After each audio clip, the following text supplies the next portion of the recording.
এবং সামুদ জাতির যে ঘটনা ঘটেছিল, লম্বা ঘটনা, একটা মুজিজার মেরাক্কেলি একটা উট ছিল, এই উটের বহুবিধ গুণ ছিল, সেই উটটাকে তারা হত্যা করলো। আল্লাহ তাআলা তাদের সেই ঘটনা কুরআনুল কারীমে তুলে ধরে অনেকগুলো ঘটনা বর্ণনা করেছেন। আল্লাহ তাআলা বলেন, কুল হুয়াল কাদিরু আলা আন ইয়াবআসা আলাইকুম আযাবাম মিন ফাওকিকুম আও মিন তাহতি আরজুলিকুম আও ইয়ালবিসাকুম শাইআ। আল্লাহু আকবার বলেন।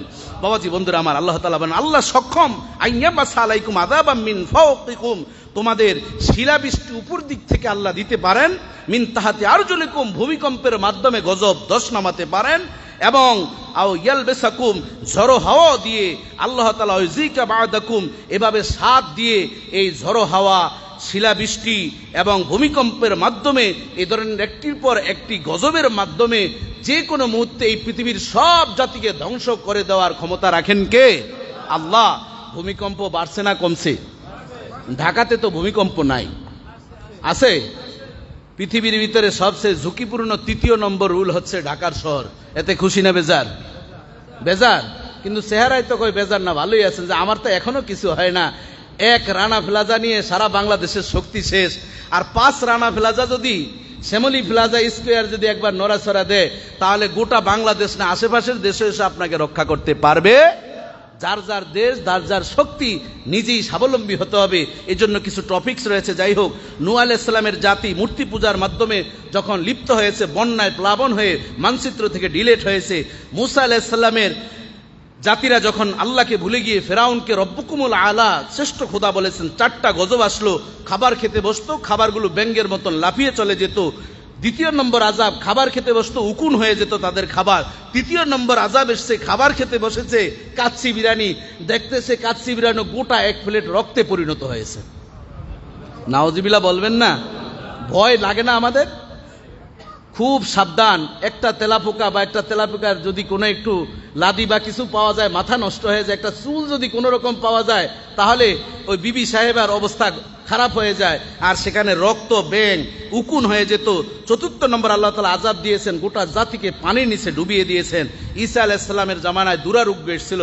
সম্মানিত সুধী, সর্বশেষ আমি আপনাদেরকে উপস্থাপন করছি রাসূলুল্লাহ সাল্লাল্লাহু আলাইহি ওয়াসাল্লাম এই কেন এই আযাবগুলো বেশি বেশি আসে, এর মৌলিক কারণগুলো আল্লাহ রাসূল বলেছেন, ইজা ইত্তাখাযাল ফাইয়ু দুয়ালান, মানুষ যখন রাষ্ট্রীয় সম্পদকে গনিমতের সম্পদ মনে করবে। আপনার বাড়িতে পয়লা বৈশাখের অনুষ্ঠান আপনি করবেন, গায়ে হলুদের অনুষ্ঠান করবেন, বিবাহ অনুষ্ঠান করবেন, জন্মদিন, মৃত্যুদিন পালন করবেন, আপনার ওই কারেন্টের খাম্বা থেকে তার নিয়ে আংটা দিয়ে আপনার বাড়ির অনুষ্ঠান করছেন, ব্যাডমিন্টন আপনি খেলছেন।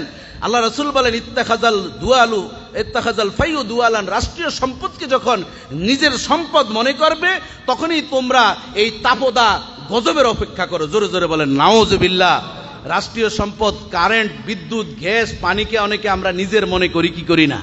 বলে আমার সরকার, আমার দল, আমি এই দলের জন্য এত কিছু করেছি, আমি করবে না, করবে কেডা? কথা ঠিক কিনা বলেন? এই আমি বাদ দিতে হবে। না হলে যখন তুফান শুরু হবে, বৃষ্টি শুরু হবে, শিলাবৃষ্টি শুরু হবে, পিসাবের বাড়িও শেষ হবে, বন্যায় তলিয়ে যাবে মুরিদের বাড়িও, মদকুর সুদকুর একাকার হয়ে যাবে। কথা ঠিক কিনা বলেন?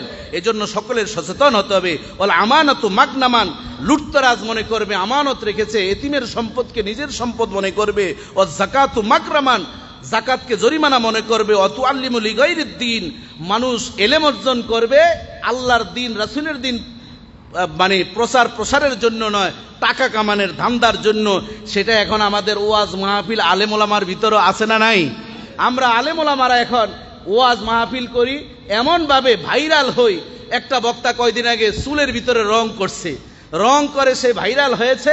তো আগে মাঝে দিয়ে খারাপ হয়েছে, এখন আবার আমি আগের মতনই ওয়াজ মাহফিল করতে চাই, এই নাম্বারে যোগাযোগ করবেন। এরকম ফাজিল বদমাইশ আমাদের সমাজে আছে না নাই? এদেরকে বদমাইশ বললাম এই জন্য, তাদের কারণে আমাদেরও ইজ্জত নষ্ট হয়। কথা ঠিক কিনা বলেন? কিছু পীর পূজারি আছে অসভ্য লম্পট, নারীরা তার পায়ে এসে সেজদা দেয়, এই জন্য হক্কানি উলামায়ে কেরাম, হক্কানি পীর আউলিয়াদেরও বদনাম হয়। কথা ঠিক কিনা বলেন? এই লম্পটদের থেকে হেফাজত থাকতে হবে। ও আতার রাজুলু ইমরাতাহু, যখন স্বামী স্ত্রীর আনুগত্যতাশীল হবে, অনেক দোকানে দেখেছি স্ত্রীরা ব্যবসা করে, অফিসে স্ত্রীকে চেয়ারম্যান বানিয়েছে, উনি হচ্ছেন এমডি সাহেব। এরকম স্ত্রী দিয়ে যখন ব্যবসা শুরু হবে তখন এই গজব আসবে। ওয়াক্কু আম্মাহু, এবং মাকে দাস দাসীর মতন আচরণ করবে। আদনা সাদিকাহু, এবং বন্ধু বানাবে অপরকে, মা বাবাকে দূরে সরিয়ে দিয়ে। এরপর জোহারাতুল আসওয়াতু ফিল মাসাজিদ, মসজিদের ভিতরে কিছু মানুষ উঁচু আওয়াজে কথা বলবে। এরকম কিছু মানুষ তৈরি হয় কি হয় না? আমাদের শ্যামলী মসজিদে নাই, আছে? আছে। মাঝে মাঝে এই পাশ ও পাশ থেকে দুই একজন দাঁড়িয়ে কিছু বলতে চায়। আল্লাহর ওয়াস্তে বলবো, মসজিদ হচ্ছে এখানে ইবাদতের জায়গা, এখানে বাহাদুরি করার মতন, নিজের জাহারতের জন্য এবং এখানে কোনো আভিজাত্যতা করার জন্য, দুনিয়া লোভের জন্য, ফুস্ট খেলাপের জন্য এই আল্লাহর ঘর তৈরি করা হয় না। কথা ঠিক কিনা বলেন?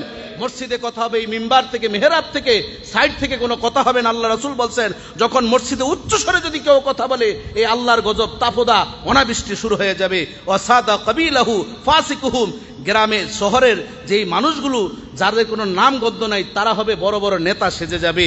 ওকানা জাইমুল কওমে আরজালাহুম, এবং সমাজের নিকৃষ্ট মানুষগুলো বড় বড় পদে আসবে, তাদেরকে মানুষ সালাম দিবে ভয়ে ভয়ে। ফান্তাজুরুস সাআ, তখনই তোমরা কিয়ামতের অপেক্ষা করো, এই গজবের অপেক্ষা করো। গজব থেকে উত্তোলনের উপায় বেশি বেশি তওবা করা। আমাদের যে খারাপ কাজ আছে বাবা, বেশি বেশি নিজের এই ধরে আমি অভ্যাসগুলো বাদ দিয়ে, এটা আমার বাড়ি, এটা আমার গাড়ি, এই কথা না বলে আল্লাহর জমিনে পরের জায়গা, পরের জমিন ঘর বানিয়ে আমি তো সেই ঘরের মালিক নই, এই কনসেপ্ট নিয়ে আসুন আমরা ভেদাভেদ ভুলে যাই, বেশি বেশি তওবা করি, দুরূদ শরীফ বেশি বেশি পাঠ করে আজকে চোখের পানি ছেড়ে দিয়ে আল্লাহর দরবারে কান্না করব।